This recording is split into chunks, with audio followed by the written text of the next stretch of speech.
Hello everyone, it is Miss Kepley here, and we are back to look at another homophone mini lesson. This time we're going to be looking at your and your. So it's going to be like a little medieval adventure in order to master these homophones. Before we get started, I do want to start us off with a challenge. So I want you to select what you think is the correct homophone for each sentence. And then we're going to come back at the end of the lesson to see how you did and if you need to make any changes. Here's your first sentence. I heard blank pet dragon is afraid of kittens. Is that true? So pick which one you think it is. You can write it on a piece of scrap paper, or you can just jot it down on your notes. The second sentence, I think you're about to be challenged to a dance battle by that jester. Which one do you think it is? Go ahead and jot it down. If you need to pause the video, that's cool. Go ahead and pause it and then press play again when you're ready. Today's objective is that we're going to understand the difference between your and your. They sound the same but mean different things. And then we're going to learn how to use each one correctly in a sentence. To begin with, let's look at your, Y-O-U-R. And this shows ownership. So if you see Y-O-U-R, that means something belongs to you. It's yours, Y-O-U-R. So for example, your dragon needs a bath badly. Whose dragon is it? It's yours. So then we use Y-O-U-R. If it belongs to you, then it's Y-O-U-R. It's yours.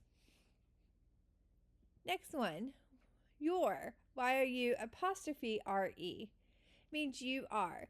So these little apostrophes right here, they are just taking the place of a letter. We just kick the letter out and we put the apostrophe in. So in your mind, you can take that little apostrophe and turn it to an A, and so it means you are.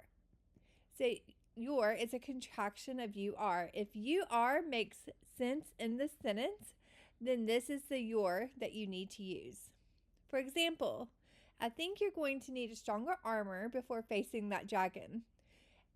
We can use you are here and it will still make sense. I think you are going to need a stronger armor before facing that dragon.